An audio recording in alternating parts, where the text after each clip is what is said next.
Just a few weeks ago, the US passed a historic $2 trillion stimulus bill. Historic and unprecedented. Today, I'm going to get serious and discuss something that not only impacts on your entire economy, but on you personally. That hot topic would be inflation. Should we be worried about all this relentless money printing, and how can you protect against it? My name is Guy, and in this video I'll be trying to answer just that. And if you stick around till the very end, then I'll reveal all the steps I've taken to protect my money.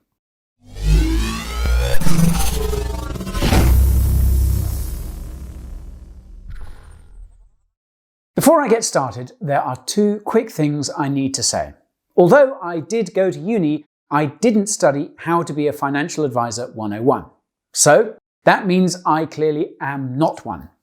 Everything in this video is just an educational resource to complement your own research.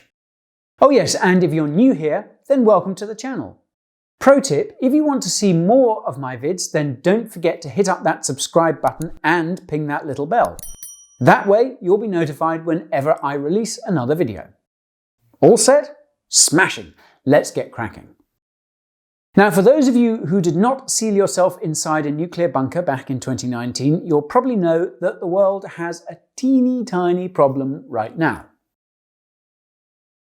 All this has meant that a few billion people are locked down. Here's a fun fact. More people were in lockdown back at the end of March than were alive during World War II. Needless to say, having whole countries of people unable to work does have a few minor side effects. One concern I've always had is something called inflation. That's the concept of printing more money into our economy, for example, $2 trillion. This makes the value of our money worth less, and it therefore loses purchasing power. It's a bit like how the median house price back in the United States was just $18,000 way back in 1953, and how the average home will now set you back $271,000.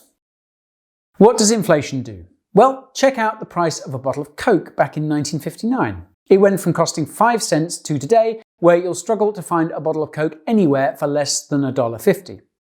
Inflation causes our money to lose value in terms of what it can buy.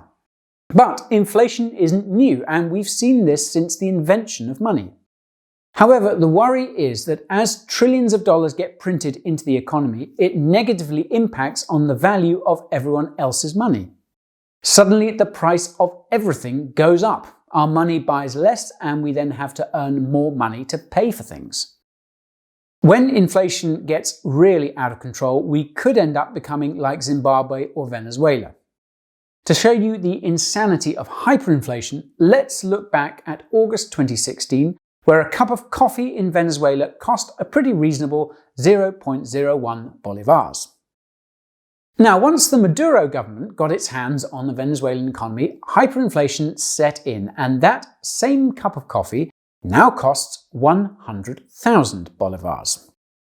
Now that sounds like some serious hyperinflation, and it is. However, what this graph isn't showing you is that in August 2018, the Venezuelan government decided, in their wisdom, to just delete 5 zeros off their currency. So that 100,000 new bolivars that you see in the graph is the equivalent to this many old bolivars. Here is Exhibit B. This is how much money it costs to buy one roll of toilet paper in Venezuela. I guess that the only good news here is that it's pretty difficult for people over there to actually panic buy a 48-roll multi-pack of toilet paper. In Zimbabwe, things were maybe worse. If you wanted to get your hands on just $5, then you'd be handing over 175 quadrillion Zimbabwe dollars for that crisp $5 bill.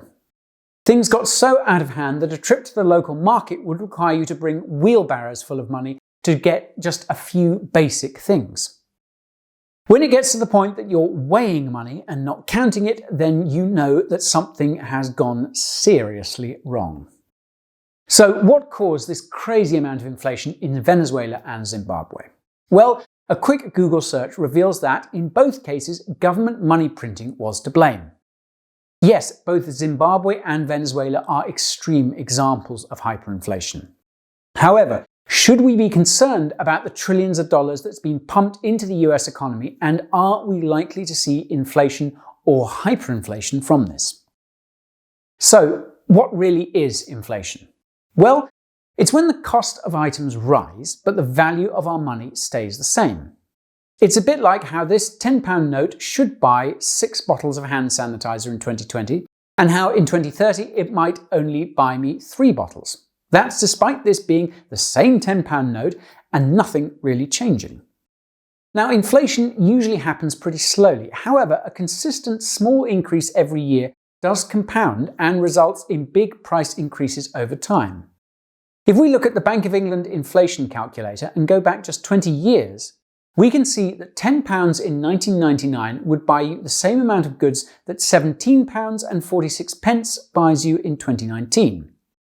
Go back to 40 years where inflation averaged 4.2% per year, and that £10 buys you the same amount of stuff that you can buy with over £50 today. If I jumped back in a time machine to the year 1300 with that £10, I would apparently be able to buy £11,000 worth of goods and services in today's money. The point is that since money was first invented, the purchasing power of it has gone down over time due to inflation. So, you're probably thinking, what causes inflation? Why don't we simply stop it happening?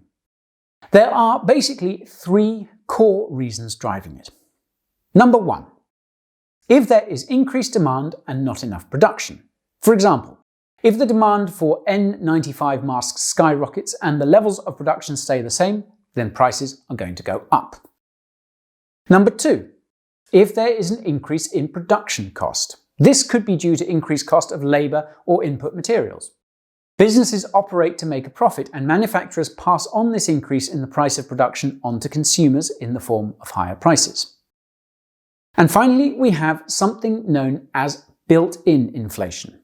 This is basically when the price of goods goes up, and that leads to people having to earn more money to pay for those goods, which causes the prices to go up even further, and for people to have to go out there and earn even more money to buy those goods, etc., etc. This dangerous cycle is known as a wage price spiral. Now, it would appear that all this inflation stuff is bloody awful. However, that's not the case. Inflation can be good. In the US, they have an inflation target of around 2 or 3% per year. That's actually good news because it causes certain assets like stock and real estate to rise in value. This means if inflation is 2% in a year, then these sorts of assets should really gain 2% in gains during that year. Now that's great news if you're rich and own a load of these sorts of assets. However, if you're like me and have not got on the property ladder yet, then it frankly sucks. The second way inflation can actually be a good thing is that if we know the value of our money is falling every year, then it encourages us to go out and spend it or reinvest it. In general, that's great news for the economy. All that being said, there are several major drawbacks to inflation. If you're the type of guy that stuffs their money under a mattress and holds a ton of cash, you're probably not going to love the idea of your purchasing power reducing every year. Another key thing that the boomers don't seem to appreciate is that inflation means that assets cost more to buy in the future. That means that guys like me cannot afford to buy a house given the astronomical prices they've risen to in London. Essentially, inflation isn't particularly fair on younger generations. Sure, the boomer would say that I spend all my money on travelling the world and avocado toast. Okay, boomer. However, I'd like to point out to you that the average current price for a house in London is around £670,000. And what sort of jobs do they think that people buying them have? An average house should mean an average job, right? In the UK, a bank will lend 4 times your annual salary for a mortgage. That means to buy the average house in London, I'd need to be earning over £165,000 per year. Now, I'm afraid to break the news to my boomer friends, but this is not the sort of money your average person makes. Sure, it's all good if you already have your house, but you cannot deny that house price inflation is a thing, and it's not particularly fair on younger generations. Okay, enough ranting. Back to the very important question. Will releasing $2 trillion into the US economy be enough to lead us into a world where we could go shopping with a couple of wheelbarrows of cash just to buy a coffee and a few bottles of hand sanitizer?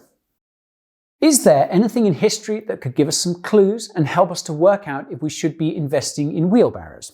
Well, if we look back until the early 1900s, we can see we've had some periods of really high inflation. Between 1917 and 1920, there was double-digit inflation. This was due in large part to World War I, which resulted in vast amounts of spending and the manufacturing of war supplies. A shortage of resources led to higher production costs and higher prices. The next time we experienced high levels of inflation was after World War II. War is bloody expensive, and that money had to be borrowed, which was then circulated back into the economy, and, due to an increase in consumer spending, we saw prices on items go up. However, even though we had these massive spikes in inflation, there were years of deflation, and that meant we averaged out at a net inflation rate of just a couple of % per year. That was until the 1970s came around, which saw inflation rocket to double digits in years like 1974. That was basically due to Richard Nixon deciding that it would be a good idea to come off the gold standard. This gold standard was essentially a monetary system where a country's currency had its value directly linked to gold. The result was the birth of the fiat dollar we have today. This means that our 2020 $100 bill is worth $100 because we all say so. Yes, many people have confidence in our fiat money, but aside from that confidence, a $100 bill is basically a snazzy piece of paper that is worth around 20 cents. Now, given that it's just paper, it means that governments and central banks can print as much of it as they want. Then they distribute these snazzy pieces of paper to us for 20 cents, and we can then spend them in a shop for $100 worth of items. All in all, a pretty cool system if your friend runs a central bank. All that being said, the last 40 years have seen pretty stable inflation at around the 1 to 4% range. Now, I'm not going to lie, the world's economic boffins don't know if we're teetering on the edge of hyperinflation or not. However, that's not going to stop me from throwing my hat into the ring. Since the start of 2020, the world has changed a lot, with billions of people under strict lockdowns. That means a ton of people are being forced to stay at home and not work. Think about the millions of people who work in sectors like entertainment, accommodation, food services, retail and education who are literally prevented from working by the government or local governors. What this means is that those people are not earning any form of income, and the last time I checked, banks didn't take mortgage payments in stay-at-home tokens. Put simply, people need money to pay the bills, buy food, and provide other basic necessities for themselves and their families. Sure, you may personally be financially secure right now and have the ability to ride out the storm. However, many people simply cannot absorb the income shock brought on by lockdown. One horrifying fact is that 29% of all US households have less than $1,000 in savings.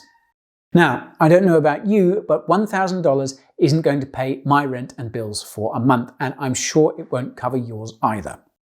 Without government intervention, the choice is simple. Follow the guidelines and face financial ruin, or ignore it and try to earn some income. Needless to say, most people are not going to seal themselves up in their houses and starve. We are kind of hardwired to survive. That's part of the reason why Donald Trump signed that $2 trillion stimulus package. What this means is that regular people like you and me, earning less than $75,000 per year, will each get a check for $1,200. Parents would also get $500 for each child they have.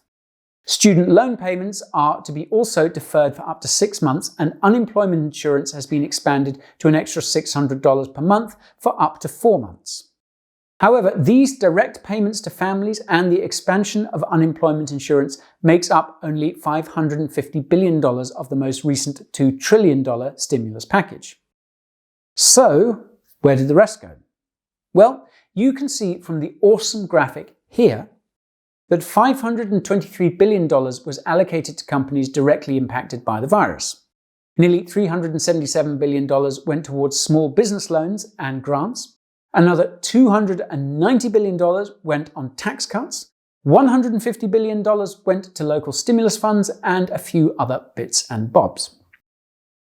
Now, there is no doubt that this historical stimulus package will help people. The government assistance for companies is basically there to encourage companies to keep people in a job even if they cannot work. However, that means that there is an extra $2 trillion floating about the economy with severely reduced production. Indeed, Goldman Sachs forecasts that advanced economies will shrink about 35% in the second quarter of 2020. The first law of inflation is that if demand stays the same and there is not enough production, then prices increase. Sure, you can do without luxury items like the latest iPhone. However, things like food and bills are harder to cut back on.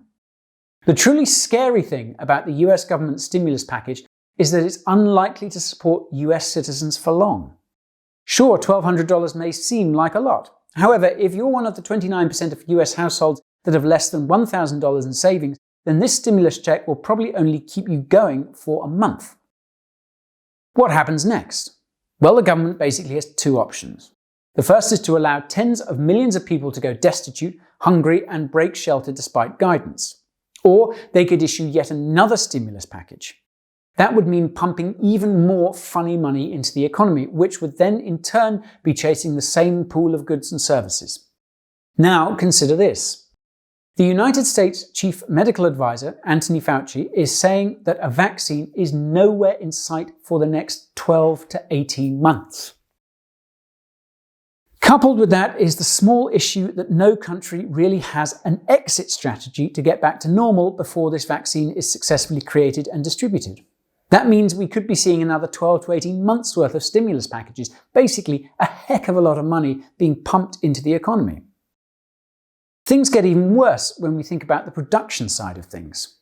Needless to say, the whole global situation has meant that international trade and supply chains have been somewhat disrupted. Not so many people are working in factories either, and that means there's a smaller number of goods that people can buy. Put simply, if there are fewer goods being manufactured and you combine this with an increase in money supply from stimulus packages, then surely the only logical conclusion is that we'll see more inflation, right? When all this is said and done, I think many companies will also reassess their supply chains and trade with China. What this whole pandemic has shown is that dependency on China is a national security concern, and that's likely to bring manufacturing back to the US. However, the downside of all this is that US workers cost significantly more than Chinese workers. So if this comes to pass, it will result in an increase in production costs, and that will mean higher prices and inflation. Indeed, the increase in production costs could already be underway, with Amazon and Instacart workers demanding hazard pay to keep those deliveries flowing. The key takeaway here is that things are unlikely to go back to normal anytime soon, and I am personally convinced that we are set for many more stimulus packages in the coming months. Will that cause Venezuelan levels of hyperinflation? I don't think so. However, there is a very real threat of major inflation stemming from all this. But I'm not the type of person to sit idly by and hope for the best. So I would share with you the actions I'm taking now to protect the purchasing power that I have. I've been converting my fiat money into hard money, which cannot be inflated into oblivion by national governments. The first is gold, which is the go-to safe haven in times of financial hardship. With all the economic uncertainty flying around the world right now, it's not surprising to see that gold has reached a 5-year high. Right now, yearly gold mining produces around 2% of the existing gold above ground per year. In other words, that's a 2% gold inflation rate. Honestly, with all these stimulus packages, I think that fiat currency inflation will be way higher than that. So I expect demand for this precious metal to skyrocket as more people begin worrying about preserving the purchasing power of their dollars. As gold is a commodity and the price is purely determined by demand and supply, it's more than possible to increase purchasing power with such an asset. Don't believe me when I say it's a great store of value? Well, just think about how much better off the people of Venezuela and Zimbabwe would be if they'd converted all their fiat currency to gold before hyperinflation set in. Oh yes, one thing that many people don't know about gold is that there is way more paper gold in the world than physical gold in existence. That means if you have some gold ETFs, you don't necessarily have any gold at all. Indeed, we only need to look at gold's baby brother, silver, to see that the paper silver market is 250 times bigger than the physical one. That's why I've been adding only physical gold positions to my portfolio. My logic is simple. If I have the gold in my hands, I know for sure that I have it. If you're interested in getting into gold and protecting yourself against inflation, I've linked to some great places to get your hands on physical gold safely and quickly in the description below. The second way I'm trying to protect myself against inflation is by buying Bitcoin. For those that don't know, Bitcoin is arguably even better than gold because its supply is capped at 21 million Bitcoins, with around 18 million circulating today. And you will no doubt be aware that Bitcoin is about to undergo a halving that will see this supply growth slow. Check out my video on it if you want my thoughts. Now, I know of course that Bitcoin can be volatile. However, it is perhaps the smallest widely recognized store of value asset class out there. In fact, the entire Bitcoin market cap is standing at about $125 billion, which, compared to gold's $9 trillion, is really nothing at all. As a reasonably young chap, I'm interested in giving my investments the opportunity of growing significantly in real terms. Also, Bitcoin is a lot more practical than gold. It's easier to store, and I could hop on a plane with literally billions of dollars worth of value and travel anywhere in the world without any problems. Try doing that with gold. So, as a crypto guy, I actually hold way more Bitcoin than any other asset. Yes, my hope is that more and more people will start seeing its value, and that will lead to an epic bull run north of 100,000 quid. Maybe then I could afford that average house in London for £670,000. If you're interested in getting into Bitcoin, then I'll save you the hassle of having to work out the best place to get it. The easiest way is through the regulated cryptocurrency exchange Kraken. I've posted a link to it in the description. Be sure to check it out. Now, I think that's all I have time for today, guys. But are you worried about hyperinflation? Are you planning to do anything to protect yourself from it? I'd be super interested to hear your thoughts in the comments below. I am Guy, and I'd like to give you a big thanks for watching this video. Oh yes, if you wouldn't mind hitting that subscribe button and pumping up those likes, I'd really love that. For now though, stay safe, and I'll be back at you with another video shortly. Guys, I have to level with you. That was not all that I wanted to share. Basically, time sometimes escapes me, and I can't cover everything I would like to. However, this is the prime reason for my weekly newsletter. It's my short and sweet take on the crypto markets and projects making waves. I also look at some news that may have flown under your radar, as well as some juicy coin tips. Now, you have an opportunity to join. Simple instructions. Head on over to the description right now. There you'll find a link to the sign-up form. Enter your email and submit. Yep, it's really that simple. Don't delay though, my next one is about to go out. I'll see you guys in my next video.